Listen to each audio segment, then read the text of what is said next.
Queridos, paz e graça seja com todos vocês. Hoje, dando sequência, nós iremos aqui tratar sobre o capítulo 4 de Apocalipse. Um trono que nós vamos ver, que é um trono de glória, o trono de Deus, a sala de comando do universo. No capítulo 4 nós vamos ver aí uma porta aberta no céu. É o que João vê, lendo alguns versículos aqui do capítulo 4, para que você compreenda um pouco. Está escrito: depois disso eu olhei e eis que uma porta estava aberta no céu. E a primeira voz que ouvi era como se fosse de uma trombeta falando comigo, que disse: sobe aqui e te mostrarei as coisas que acontecerão daqui em diante. Imediatamente eu estava no Espírito, e eis que um trono estava posto no céu, e um assentado no trono. E aquele que estava sentado era semelhante na aparência da pedra de jaspe e de sardônica, e havia um arco-íris ao redor do trono, pelo que parecia uma esmeralda. E ao redor do trono havia 24 assentos, e sobre os assentos eu vi 24 anciãos assentados, vestidos de vestes brancas, e eles tinham sobre suas cabeças coroas de ouro. E do trono saíam relâmpagos, trovões e vozes. E havia 7 lâmpadas de fogo queimando diante do trono, que são os 7 Espíritos de Deus. Queridos, este capítulo 4 é um capítulo interessantíssimo, é um capítulo importante, porque aqui está envolvendo o rumo da história. O futuro chegou, a porta é aberta e João é convidado a entrar por esta porta. Detalhe importante que, estudando sobre este livro do Apocalipse, a mensagem central do livro de Apocalipse é mostrar para a noiva perseguida que o seu Deus está no trono do universo.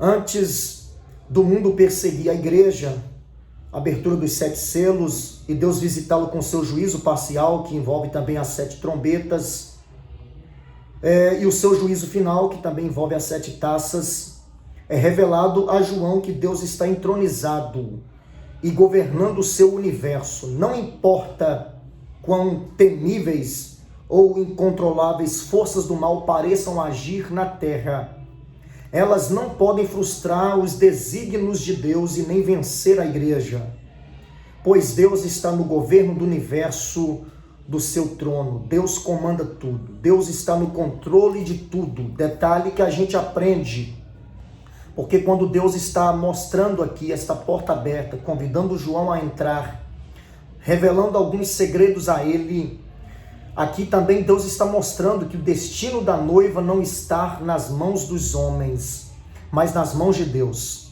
Enquanto o mundo está incendiado pelo ódio, guerras, conflitos, quando a terra está cambaleando, bêbada de sangue, sacudida por terremotos, maremotos, aqui Deus está mostrando para João que nós precisamos levantar os nossos olhos e ver o nosso Deus assentado num alto e sublime trono. Ele é quem governa o universo. No meio das provas e tribulações, nós, como cristãos, precisamos fixar os nossos olhos naquele que é Rei dos Reis e Senhor dos Senhores.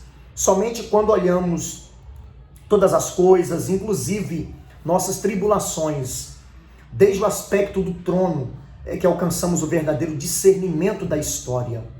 Então, no capítulo 4, a gente percebe uma coisa importante, porque aqui a gente aprende que Apocalipse ele é a revelação do céu e não o descobrimento da terra. Isso mesmo que você ouviu. Apocalipse é a revelação do céu e não o descobrimento da terra. João vê uma porta aberta no céu. Então, o conhecimento do futuro não é alcançado mediante artes mágicas, leituras de astros e nem mesmo de profecias humanas. Ou seja, nós podemos conhecer o futuro apenas se Deus revelar algo sobre ele. Nós não podemos conhecer nada do futuro, ao menos que Deus revele para nós. O futuro está coberto por um véu até que Deus abra a porta do céu. A gente aprende algumas lições relacionadas aqui, porque nós estamos falando também de portas, ou de porta. No começo do Apocalipse, aparecem 3 portas mais importantes da vida. A primeira porta é a porta da oportunidade, no capítulo 3, versículo 8. A segunda porta é a porta do coração humano, que está no capítulo 3, versículo 20. E a terceira porta é a porta da revelação, que está no capítulo 4, versículo 1. João, ele ouve uma voz, como uma voz de trombeta. Em Apocalipse capítulo 1, versículo 10, Jesus revelou-se a ele da mesma forma. Lá bastou João voltar-se para ver Jesus, capítulo 1, versículo 11. Agora João precisa subir ao céu. Não muda apenas de posição, mas João também muda de lugar, pois agora não se trata mais de vislumbrar o presente, mas o futuro, e o futuro vem sobre nós a partir do trono de Deus. É a partir do trono de Deus que está toda a manifestação do futuro da igreja, do futuro da humanidade. E detalhe que João, ele recebe uma ordem: sobe para aqui e te mostrarei o que deve acontecer depois destas coisas. Se nós analisarmos, João, ele é chamado ao céu para ver não o aspecto cíclico da história, não a história sem freios, uma história sem rumos, não uma história dirigida pelos homens, mas para ver o que deve acontecer. Em outras palavras, o Deus que está no trono é quem determina tudo o que acontece. João imediatamente disse: eu me achei em espírito. É a frase que ele fala.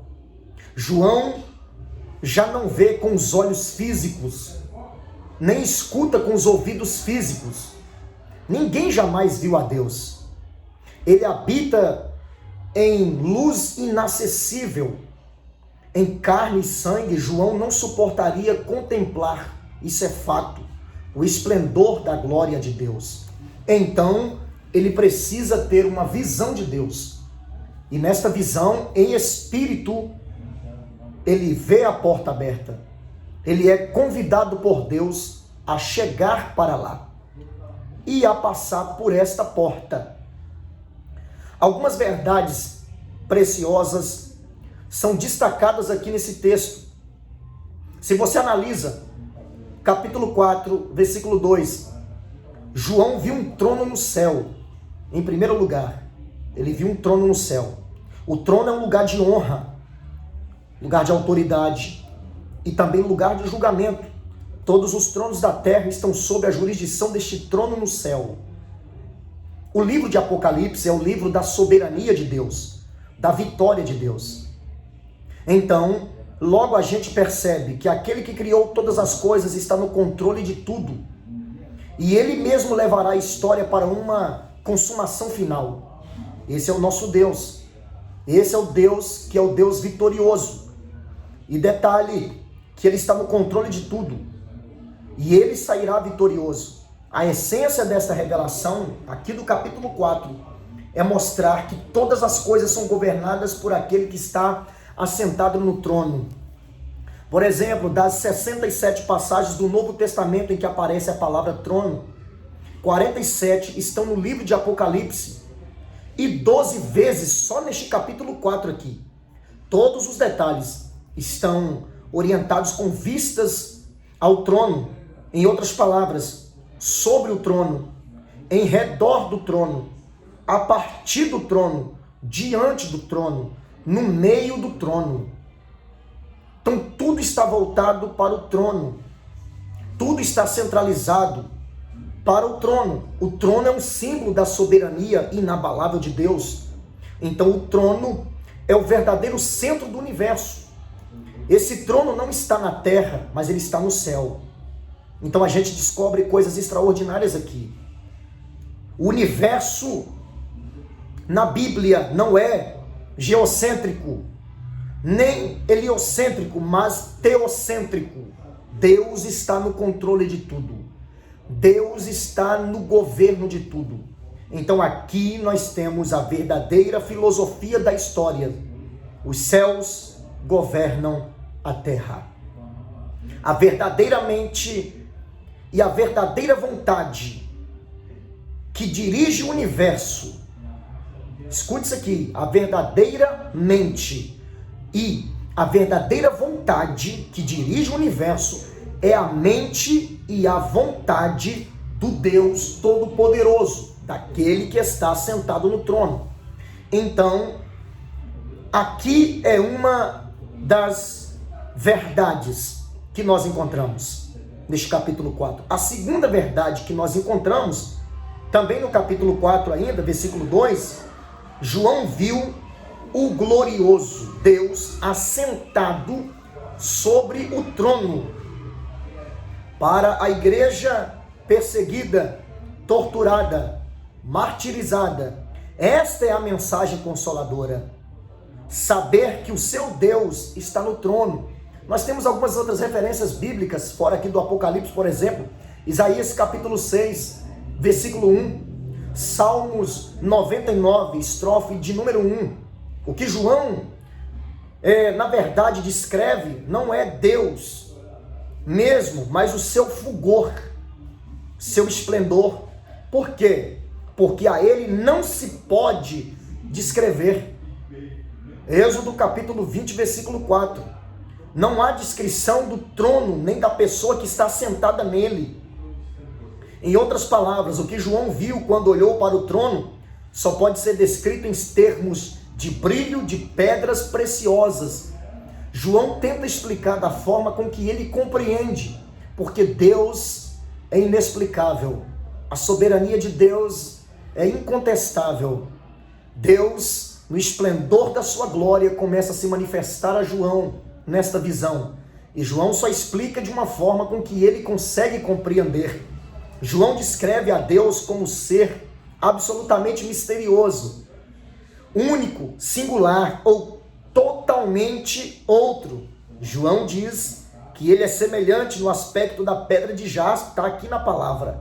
Ou seja, a mais cristalina, a mais pura, sem nenhuma poluição. É a forma com que João descreve, é a forma com que João destaca. É uma das características do que ele entende sobre o Deus que está se revelando a ele. É o nosso diamante. Há uma abundância de luz que emana dessa pedra. E de sardônico, que também é a cor vermelha, a mais translúcida que existe. João vê a beleza, riqueza, abundância de luz. Em outras palavras, Deus é luz, ele habita em luz inacessível.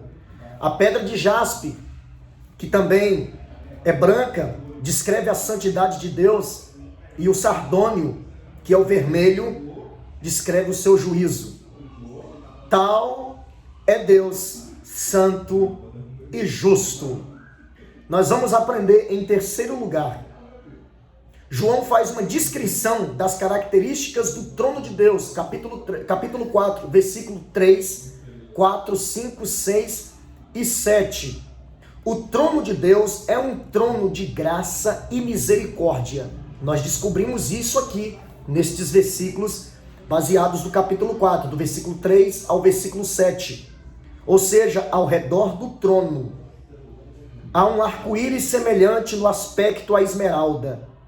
O arco-íris é o símbolo da graça e misericórdia de Deus, da sua aliança com o seu povo, de que não mais destruiria.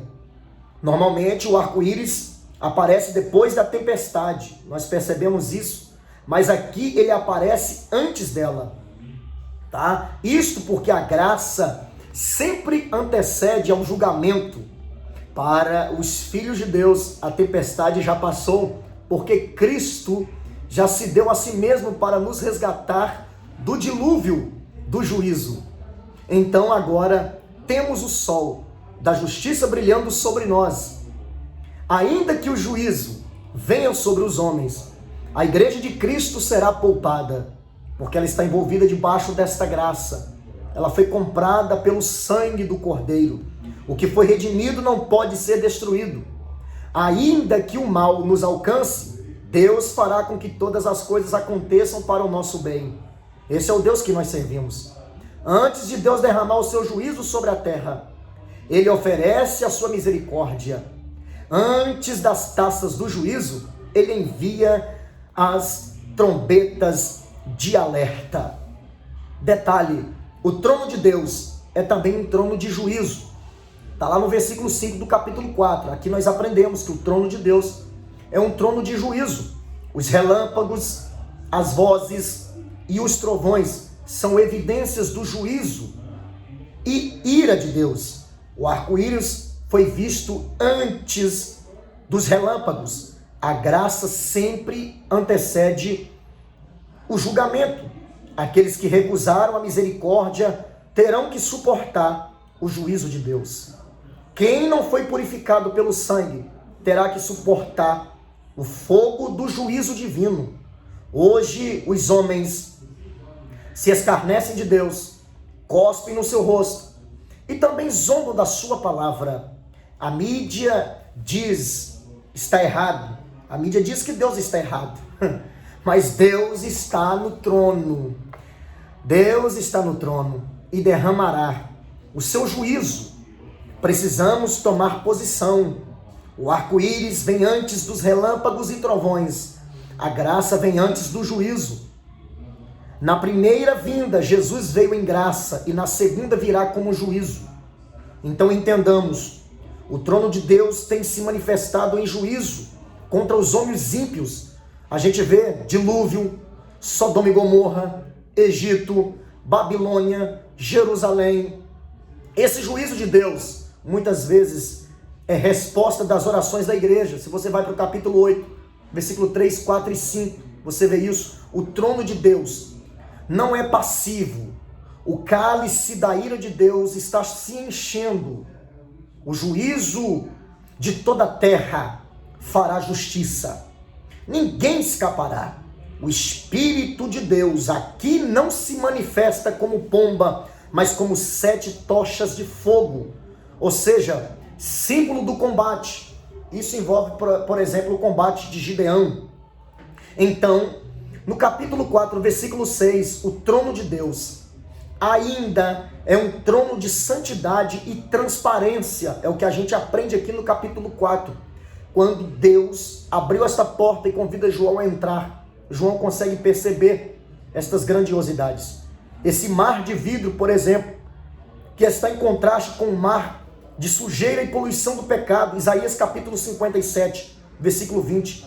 Para estar diante do trono de Deus é preciso ser purificado, estar limpo. Por isso que o mar aqui é um mar de vidro. É a forma de expressão da pureza daquilo que está diante do trono de Deus. Não há sujeira diante do trono dele. Não há corrupção. Tudo é transparente, limpo e puro. Deus é santo. No céu não entra nada contaminado. Deus não se associa com o mal. Ele abomina o mal, embora ele ame a todos, ele não ama a tudo, tá? Então, a gente aprende, por exemplo, no versículo 4 do capítulo 4 também, a igreja glorificada, ela participa do reinado e do julgamento do mundo. Nós descobrimos essa preciosidade aqui também, neste capítulo 4. João percebe, João vê que ao redor do trono há também 24 tronos. Esses tronos estão ao redor e não no centro.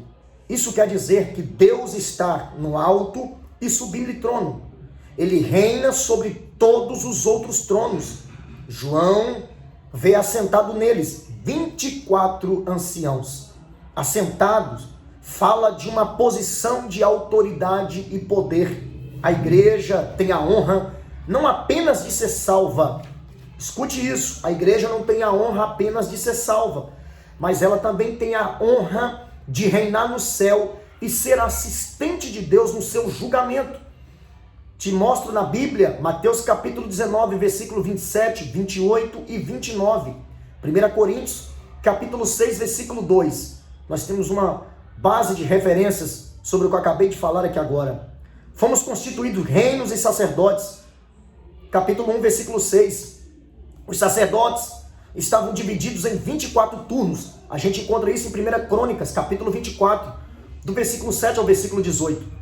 Aqui somos divididos em igrejas, denominações, por exemplo, mas no céu seremos uma só igreja.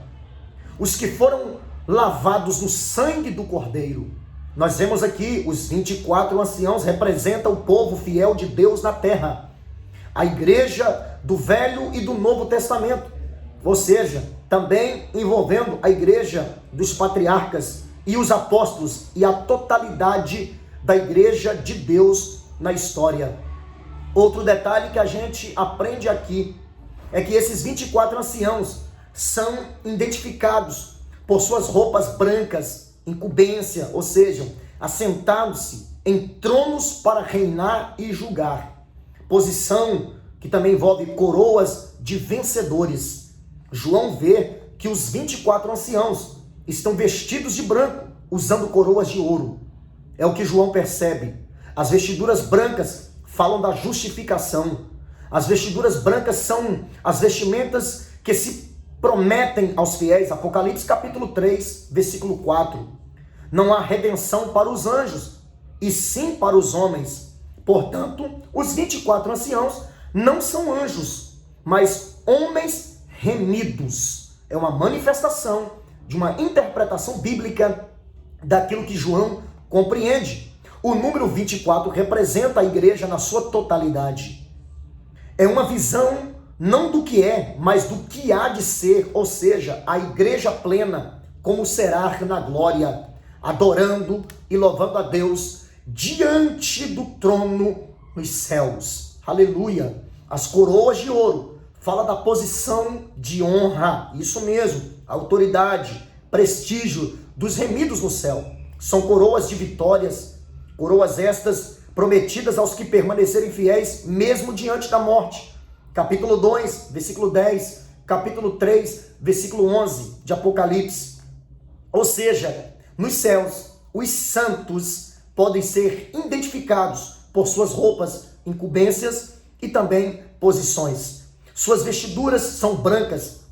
Se você pega o capítulo 3, versículo 5, 19, versículo 8, tem coroas. Se você pega o capítulo 2, versículo 10, capítulo 3, versículo 11, assentam-se em tronos. Capítulo 2, versículo 26, capítulo 3, versículo também 21. Então, a gente percebe coisas extraordinárias. Quando a gente vai para o versículo 6 do capítulo 4 até o versículo 8, nós vamos ver a doxologia dos 4 seres viventes que está sentado no trono. É outra manifestação daquilo que João percebe. E a pergunta é, quem são esses 4 seres viventes que estão ao redor do trono? Alguns têm algumas visões de interpretações com relação a esses 4 seres viventes. Por exemplo, Arthur, ele pensa que eles representam os 4 evangelhos. Por quê que ele pensa esta visão? Porque o leão mostra Jesus como um rei, Mateus. O novilho mostra Jesus como servo, está em Marcos. Por exemplo, o homem mostra Jesus como um homem perfeito. A gente vê isso em Lucas. E a águia mostra Jesus como aquele que veio do céu e volta ao céu, que está em João.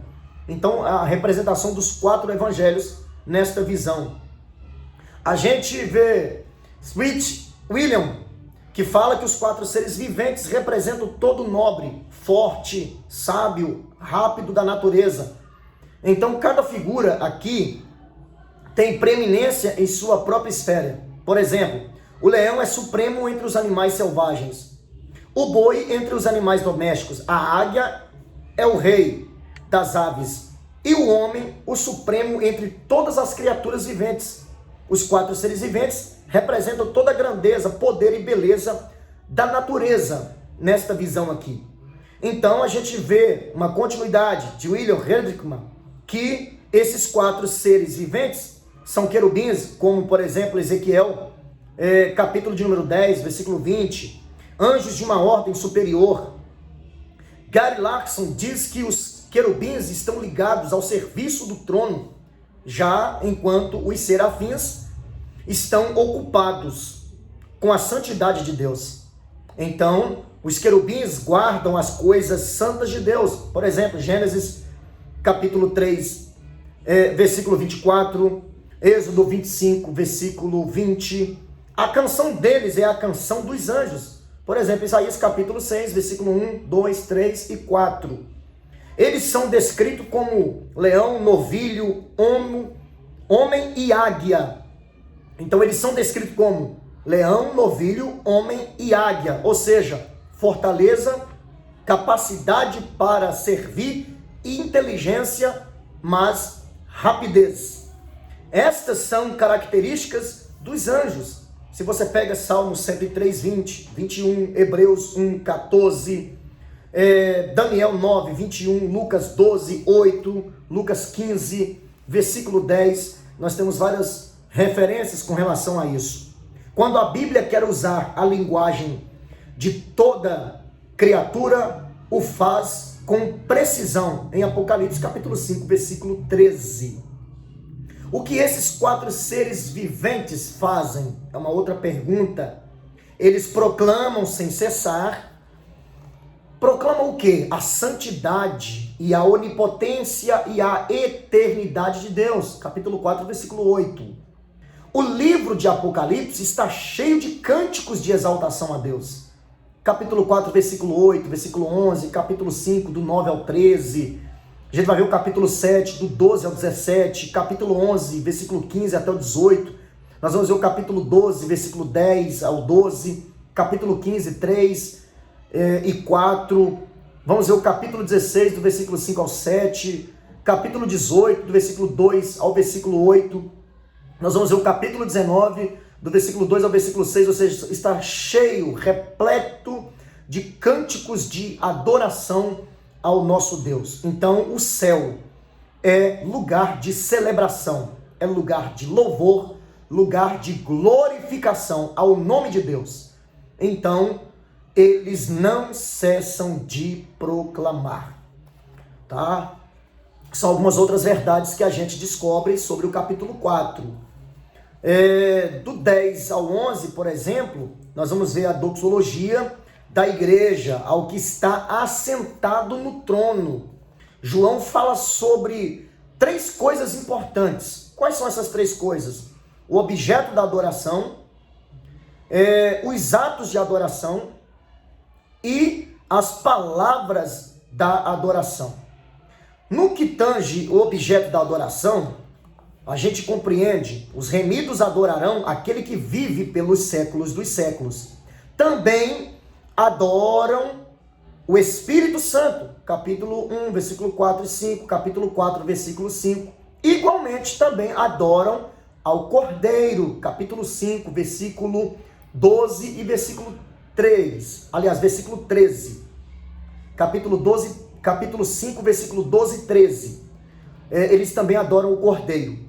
No que tange os atos de adoração, a igreja se prostra diante daquele que está sentado no trono.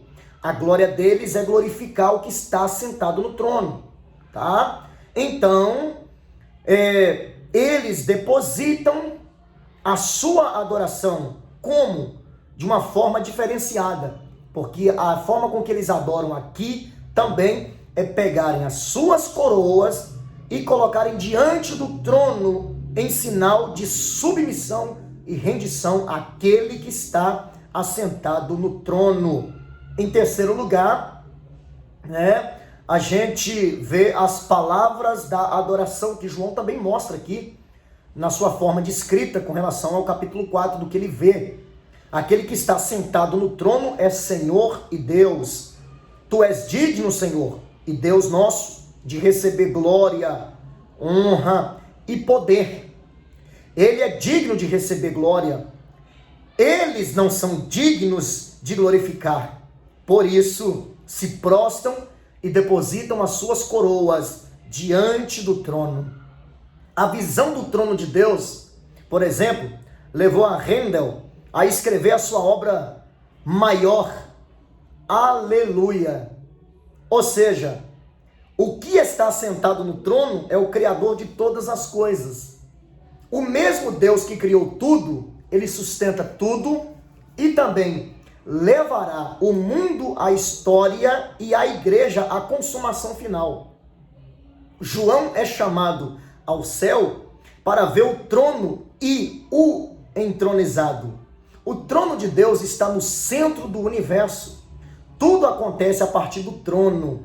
Tudo está ao redor do trono. Graça e juízo emanam do trono. Todo louvor e glória são dirigidos àquele que está assentado no trono. Então, só ele tem, só ele pode, só ele é capaz. Ele é o Senhor da nossa salvação e ele é digno de toda honra e toda glória. Portanto, para você compreender melhor acerca desse Deus, eu te convido, examine as Escrituras, aprenda com ela. Toda a Escritura divinamente inspirada por Deus é útil para corrigir, redarguir, ensinar, instruir em justiça, para que o homem de Deus seja perfeito e perfeitamente habilitado para toda boa obra. Deus te abençoe. 2 Timóteo, capítulo 3, versículos 16 e 17. Deus te abençoe. Esse é o comentário sobre Apocalipse, capítulo 4. Até breve para mais uma edição de vídeo de explicação aqui. Nós vamos para o capítulo 5 depois. Aguarda, se inscreva, deixa o seu like. Que Deus te abençoe abundantemente. Fui!